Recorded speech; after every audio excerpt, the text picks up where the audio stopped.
ശബരിമലയിൽ നിന്ന് കൊണ്ടുപോയ സ്വർണത്തിന്റെ അളവ് കുറഞ്ഞതായി സ്ഥിരീകരിച്ച് ശാസ്ത്രീയ പരിശോധനാ ഫലം. ഉണ്ണികൃഷ്ണൻ പോറ്റി കൊണ്ടുപോയി തിരികെ എത്തിച്ച കട്ടിള ദ്വാരപാലക പാളികളിൽ സ്വർണം കുറവ് വന്നതായി കണ്ടെത്തി.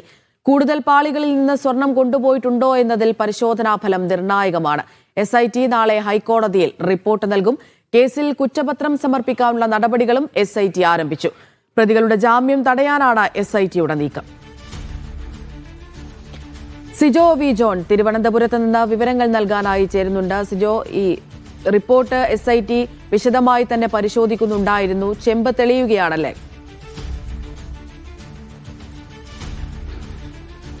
ചെമ്പ് തെളിയുകയാണ്. ഇതിലൊരു അട്ടിമറി നടന്നിട്ടുണ്ടോ, കൊള്ള നടന്നിട്ടുണ്ടോ എന്ന് സംബന്ധിച്ച് ശാസ്ത്രീയമായ ഒരു സ്ഥിരീകരണം, ഒരു റിപ്പോർട്ട് ഇപ്പോൾ SITക്ക് ലഭിക്കുകയും ചെയ്തിട്ടുണ്ട്. കഴിഞ്ഞ ദിവസമായിരുന്നു VSSC കൊല്ലം വിജിലൻസ് കോടതിയിൽ റിപ്പോർട്ട് നൽകിയിരുന്നത്. കോടതി അത് പ്രത്യേക അന്വേഷണ സംഘത്തിന് കൈമാറുകയും ചെയ്തിട്ടുണ്ട്. ഇപ്പോൾ അത് പരിശോധനയിലൂടെ, പ്രാഥമിക പരിശോധനയിലാണ് ഉള്ള വിവരങ്ങളാണ് നമുക്ക് ലഭിക്കുന്നത്.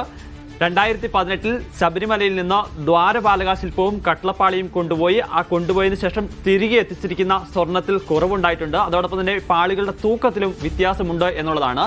സ്വാഭാവികമായും ഇതിലൊരു കൊള്ള നടന്നിരിക്കുന്നു, തട്ടിപ്പ് നടന്നിരിക്കുന്നു സംബന്ധിച്ച് ഒരു ഔദ്യോഗികമായ ഒരു സ്ഥിരീകരണം വരികയാണ്. ഒരു ശാസ്ത്രീയ പരിശോധന റിപ്പോർട്ട്, ഒരു ഫലം അതിനെ സാധൂകരിക്കുന്ന രീതിയിലേക്ക് പുറത്തു വരികയും ചെയ്യുന്നു.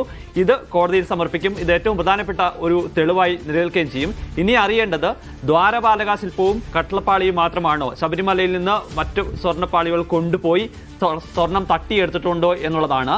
അതിലും വൈകാതെ തന്നെ ഒരു വ്യക്തത വരും. ഈ റിപ്പോർട്ടിന്റെ ഉള്ളടക്കത്തെക്കുറിച്ച് കൂടുതൽ വിവരങ്ങൾ എന്തായാലും നാളെ കൂടി അറിയാൻ സാധിക്കും. നമുക്കിപ്പോൾ ലഭിക്കുന്ന ഇതിന്റെ പ്രാഥമിക വിവരങ്ങൾ മാത്രമാണ്. സ്വാഭാവികമായും വലിയ കൊള്ള നടന്നിട്ടുണ്ടെന്നുണ്ടെങ്കിൽ ഈ SITയുടെ കൈവശമൊന്നും ഇനി അന്വേഷണം നിൽക്കില്ല. കേന്ദ്ര ഏജൻസികളിലേക്ക് അന്വേഷണം പോവുകയും ചെയ്യും. സിജോ, ഒരു സംശയം ചോദിക്കട്ടെ. ഇതിപ്പോൾ ഈ VSSCയുടെ റിപ്പോർട്ട് SITക്ക് ലഭ്യമായിട്ടുണ്ട്.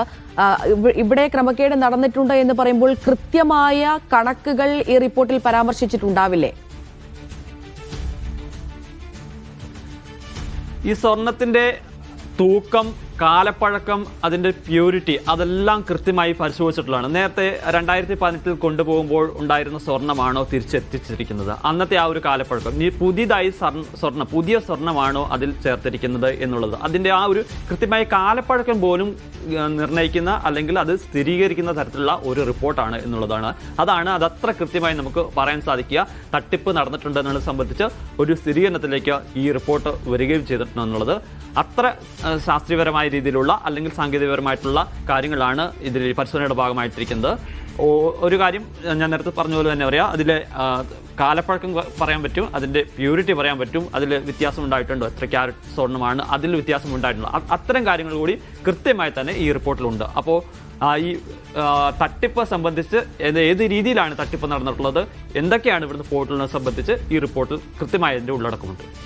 ഇതിപ്പോൾ നിലവിൽ പുറത്തു വരുന്ന വിവരങ്ങൾ വെച്ച് നോക്കുകയാണെങ്കിൽ സിജോ, വെറും കട്ടിളപ്പാളിയിലെയും ദ്വാരപാലക പാളികളിലെയും മാത്രം സ്വർണത്തിലാണ് ഇങ്ങനെയുള്ള കാര്യങ്ങൾ നടന്നിരിക്കുന്നത്, അല്ലെങ്കിൽ ഈ ഒരു തട്ടിപ്പ് നടന്നിരിക്കുന്നത് എന്ന് നമുക്ക് പറയാൻ കഴിയില്ല.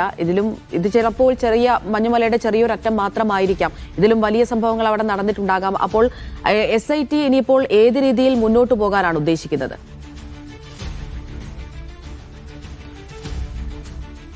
സ്വാഭാവികമായും കൂടുതൽ തട്ടിപ്പ് നടന്നിട്ടുണ്ടോ എന്നുള്ളത് സംബന്ധിച്ചാണ് ഒരു സ്ഥിരീകരണം വരേണ്ടതുണ്ട്.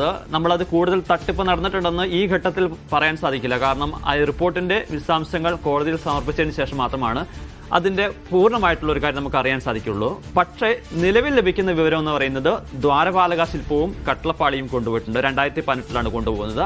അതിന്റെ തൂക്കത്തിൽ വ്യത്യാസം ഉണ്ടായിട്ടുണ്ട്, അതിന്റെ ഈ സ്വർണത്തിന്റെ അളവിൽ തന്നെ വ്യത്യാസം ഉണ്ടായിട്ടുണ്ടെന്നുള്ള ശാസ്ത്രീയമായി തെളിയിക്കുന്ന ഒരു പരിശോധനാ റിപ്പോർട്ടാണ് ഇപ്പോൾ വന്നിരിക്കുന്നത്. നേരത്തെ ഇതുമായി ബന്ധപ്പെട്ട തട്ടിപ്പ്, ഈ ദ്വാരപാലക ശില്പവും കട്ടളപ്പാളിയും കൊണ്ടുപോയി സ്വർണം തട്ടിയെടുത്തതിനെ സംബന്ധിച്ച് വിവരങ്ങളുണ്ടായിരുന്നു. അത് നമ്മൾ ഓരോ ഘട്ടങ്ങളിലും കണ്ടതാണ്. കാരണം ശബരിമലയിൽ നിന്ന് ഈ ദ്വാരപാലക ശില്പവും കട്ടളപ്പാളിയും കൊണ്ടുപോകുന്നു, പിന്നെ ചെന്നൈയിലെ സ്മാർട്ട് ക്രിയേഷൻസിൽ എത്തിച്ച് ഇത് ഒരുക്കുന്നു. അവിടെ ഒരു 108 ഗ്രാം സ്വർണം അതിന്റെ പണിക്കൂലിയായി ചെന്നൈ സ്മാർട്ട് ക്രിയേഷൻസ് കൊടുക്കുന്നു. ബാക്കി 474 ഗ്രാം സ്വർണമാണ് മിച്ചമുണ്ടായിരുന്നത്.